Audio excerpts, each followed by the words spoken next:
Look at me actually filming more than one video in the space of a month. Or even in the space of a year, seeing as I didn't really do much last year at all. Hi, how are you? How have you been? Today I am here to give you another book review. It's been a long time since I did a book review. I'm actually filming 2 book reviews, and this is the first one. So the first book review is of the last book that I read for 2019, which was The Book of Dust, Book 2, The Secret Commonwealth.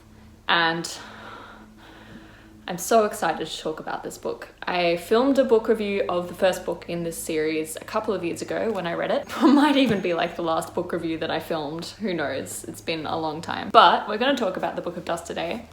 We're going to do this the way that we always do, which is I'll give you a very brief synopsis and then we'll jump on into my 5 categories and all of that fun stuff. So yeah, The Book of Dust is a series written by Philip Pullman, who is the author who wrote his Dark Materials from a long, long time ago. And The Book of Dust is a series that is still set in the same world and with the same characters, but it kind of brackets that series in terms of time. So the first book in this series is called La Belle Sauvage, and that book is set before his Dark Materials, back when the main character of that series, Lyra, was a baby. And this book is set after his Dark Materials, so it's about 20 years after the first book in this series is set, and about, I think it's 8 years after the last book in his other series is set. So straight off the bat, it's already quite a unique way to sort of tackle supplementary series, because instead of it being a straight prequel or a straight sequel, he's actually trying to tackle that time jump and these characters at different ages within the same series. I'll talk a bit more about that later because that comes into play with the actual rating of the book, but suffice it to say that you're not going to understand much of what happens here if you haven't read his Dark Materials. But the main premise of this book is that the main character in his Dark Materials, Lyra, is now an adult. She's in her early 20s. She's studying at university. She's struggling to come to terms with the things that happened to her as a child and the experiences that she had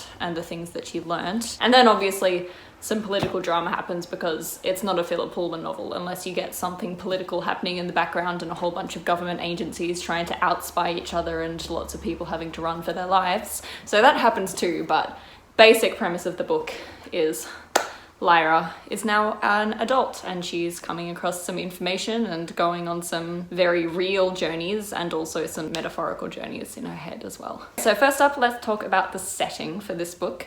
I'm going to put the book down because it's very heavy and I'm just waving it around like some kind of brick, and I'm pretty sure I'm going to knock myself out if I keep doing that. So the setting of this book is predominantly fantasy England, but also like fantasy Europe, and it's based on our own Europe historically, but with a few twists here and there. I think I said this when I reviewed the first book, but I absolutely adore the setting of these books. It's one of the reasons why I love them so much. Fantasy London, or just London in general, is one of my favorite settings for a book. I don't know why, but every time I read a book that is set in London, it feels very nostalgic to me, and this book was no exception. The moment I started reading it, I just felt myself walking along those grungy streets of Oxford and in London and catching old trains and things, and it was just beautiful. So basically, it's hard for me to fault the setting because it's just one of those ones that for me personally is an instant grab and an instant love. This book's setting was a little bit more branched out than the first book of this series, because instead of just staying in London, we see a lot of the main characters start to journey across Europe, and particularly to countries that we haven't seen before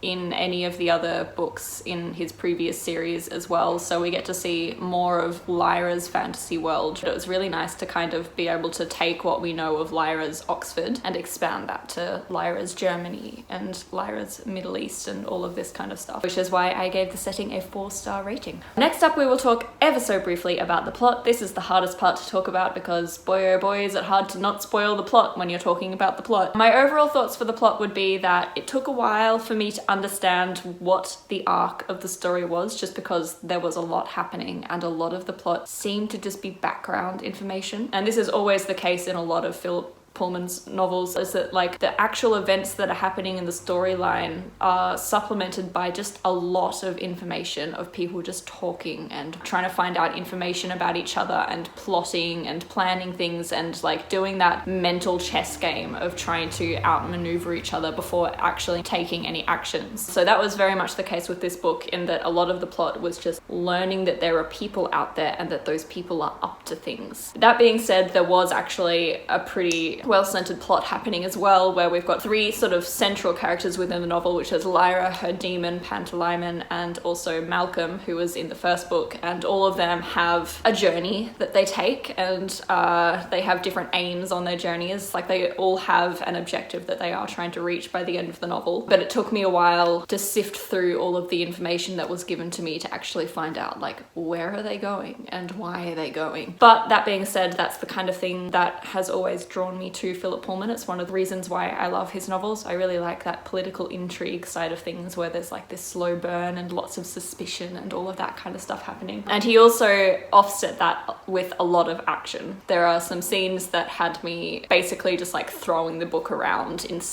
That's how stressed I was at things that were happening. So don't think that it's just all politics and no plot. There was definitely a lot of plot happening as well. So overall, I ended up giving the plot a 4-star rating, just because of the fact that it took me a while to figure out exactly where I was and what I was doing as a character, which I wasn't. Onwards we go to the characters. The characterization in this novel is one of the reasons why I rated this book so highly. It was absolutely, without a doubt, my favorite aspect of this book. And the reason for that ties into what I was saying before about the fact that this book jumps from before the previous series that we all know and love to after. In a nutshell, my thoughts on the characterization is that Philip Pullman did an outstanding job of showing character progression through their life. By the time that I finished this novel, after having read the previous book in this series and also all of his Dark Materials, I have seen Lyra as a baby, I've seen Lyra as a child, and I've seen Lyra as an adult. And having all of that information, at no point did I feel like she'd suddenly just changed personality because she needed to for the sake of the story. And beyond that, the attention to detail I felt was really fascinating, because as I was reading this book in particular,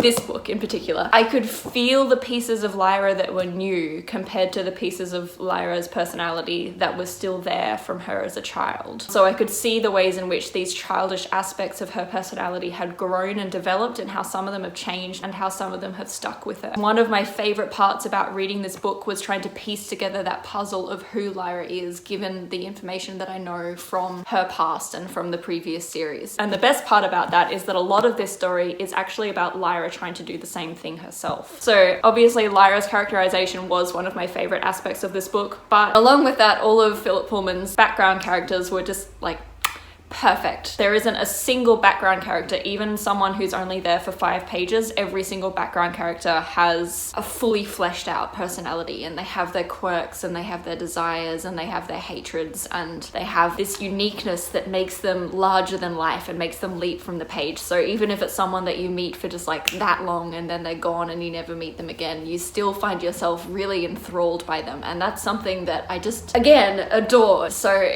given all of that information about the characterization, it's very hard for me to rate the characters in this book anything less than 5 stars, because it was just chef's kiss all over the place. Moving on from that, let's talk about the writing ever so briefly. So this is the part where this book in particular probably falls short for me a little bit, is in the actual writing. So it's quite a large novel. It's a chonky boy, and I'm not gonna lie, reading it as a physical book, I found myself skipping over quite hefty chunks of what was going on. There's a lot of parts where it definitely stagnates. There's moments where like 15-minute conversation somehow seems to take up 1 or 2 whole chapters. There's just lots of words and descriptions and philosophizations. That's not a word. You get the idea. So lots of bits that do get pretty heavy and pretty wordy. I personally still enjoyed the book in spite of that, because of the fact that I was just like, yeet, not gonna deal with those pages, and kept reading. But I do have to acknowledge that the reason why I still enjoyed the book is because of the fact that I disregarded the writing at times. It's not like I enjoyed everything except the writing. His writing style is lovely. There's lots of very poetic turns of phrase and descriptions and things like that that I do really enjoy. It's just that there are times where it got a bit much, and I think the proof of that is just in the page count. There's probably a good deal of this that could have been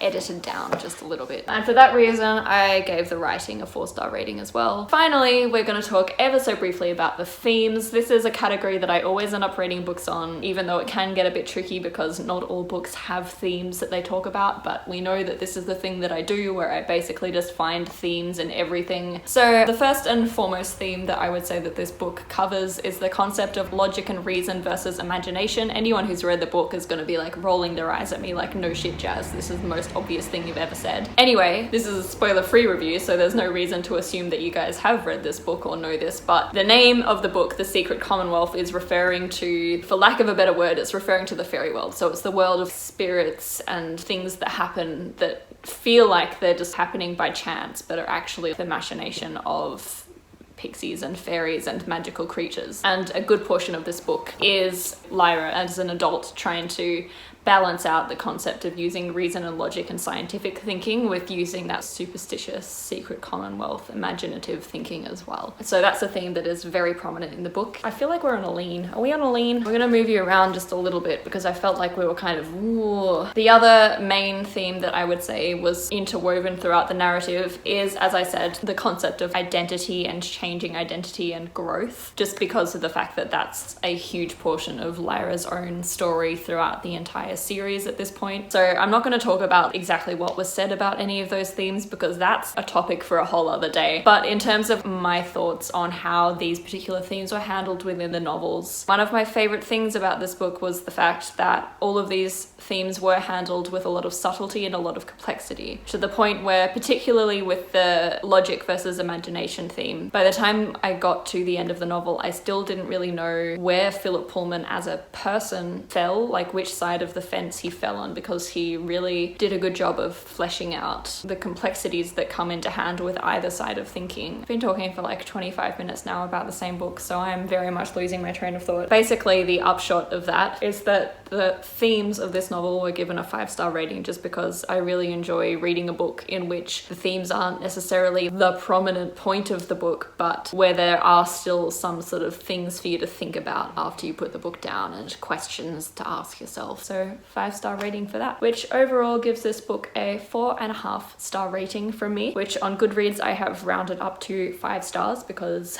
I'm not allowed to have half-star ratings on Goodreads, which feels pretty much spot on for me. Like, it wasn't the best book that I've ever read, but boy oh boy was it up there, and it's a book that I've been fangirling about for a very long time after having read it. I have seen some mixed reviews from other people around, some reviews that quite surprised me, especially from some people whose reading tastes I would consider to be similar to my own. Just one of the main reasons why I wanted to put out a review of this book, because I thought it was kind of odd that people who read and like the same things that I do didn't like this book as much as I did, but those are the reasons why I did like it. If you haven't read it, you should.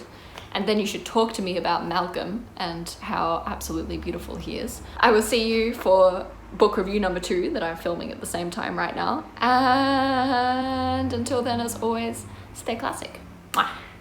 Damn, girl. Get your shit together.